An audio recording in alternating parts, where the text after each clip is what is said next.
விக்கிற மாதிரி இருக்கு. என்ன டிக்கெட் தெரியல, சும்மா போய் பாப்போம் என்ன டிக்கெட். டிக்கெட் 100 ரூபாய் டிக்கெட். பரலோக போற டிக்கெட். எக்ஸ்கியூஸ் மீ, என்ன டிக்கெட் விக்கிறீங்க? பரலோக போற டிக்கெட். பரலோகத்துக்கு டிக்கெட்டா? பரலோகம் எங்க இருக்கு? பரலோகம் மேல இருக்குது. எங்க மேல? பரலோகமே இல்லையே. நீ 100 ரூபாய் கொடுத்து டிக்கெட் வாங்கு, பரலோகம் போயிடலாம். என்கிட்ட காசு இல்லையே. போய் காசு ரெடி பண்ணிட்டு வாங்க, டிக்கெட் வாங்குங்க. என்ன பண்ணலாம்? சரி, பலூன் இருக்கு. ஒரு பலூன் 50 ரூபான்னு சொல்லி வித்தா 100 ரூபாய்க்கு அழகா பரலோகத்துக்கு போயிடுவேன். Jolly. Balloon balloon balloon balloon balloon. ஒரு பலூன் 50 ரூபாய், ஒரு பலூன் 50 ரூபாய். பிள்ளைகளா, உங்களுக்கு பலூன் வேணுமா? ஒரு பலூன் 50, ஒரு பலூன் 50, ஒரு பலூன் 50, ஒரு பலூன் 50. யாருமே இல்லையே இங்க. எப்படி என் பலூன் உடைஞ்சுது?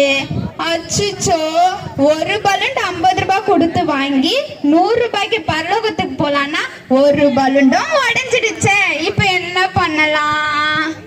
சரி, இந்த ஒரு பலூன் 100 ரூபாய் குத்து வித்துடலாம். ஒரு பலூன் 100 ரூபாய், ஒரு பலூன் 100 ரூபாய், ஒரு பலூன். இது சிலை இல்லையா? அச்சோ, என் பலூன் போச்சு. ஏமா அழுவுற? என் பலூன் எல்லாம் உடைஞ்சிடுச்சு. பலூன் உடைஞ்சதுக்கு அழுவுற?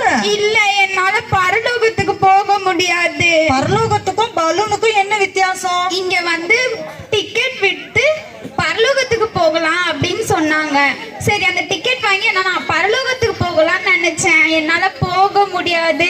யார் சொன்னா டிக்கெட் இருந்தாதான் பரலோகத்துக்கு போக முடியும் சொல்லி?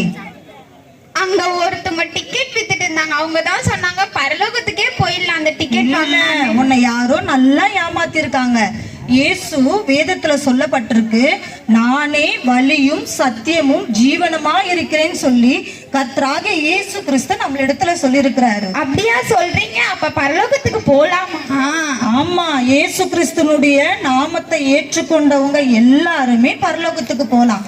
நானும் பரலோகத்துக்கு போறதுக்காக தான் அதோ தெரியுது இருக்கிறவராக இருக்கிறேன் ஊழியங்கள் நடத்துறாங்கல்ல, அந்த சபைக்கு போனோம்னா பரலோகத்துக்கு எப்படியெல்லாம் வாழ்ந்தா பரலோகத்துக்கு போலான்னு சொல்லி அங்க இருக்கிற ஐயா கத்து கொடுக்குறாராம். நான் அங்கதான் போறேன், நீயும் வரியா? அப்போ சபைக்கு போய் இருக்கிறவராக இருக்கிற சபைக்கு போனா பரலோகத்துக்கு போக முடியுமா? ஆமா, அங்க சொல்லி கொடுக்கிற உபதேசத்தை கேட்டு அதன்படி நடக்கும்போது கண்டிப்பா ஆண்டவருடைய வருகையில பரலோகத்துக்கு போவோம். அப்போ நான் கண்டிப்பா அதோடைய சர்ச்சுக்கு போய் நான் உண்மையா இருந்து எல்லா விஷயத்தையும் கரெக்டா இருந்து நான் பரலோகத்துக்கு போக போறேன். நீங்களாம் வர போறீங்களா? சரி, எல்லாரும் வாங்க, நம்ம எல்லாரும் சர்ச்சுக்கு போலாம்.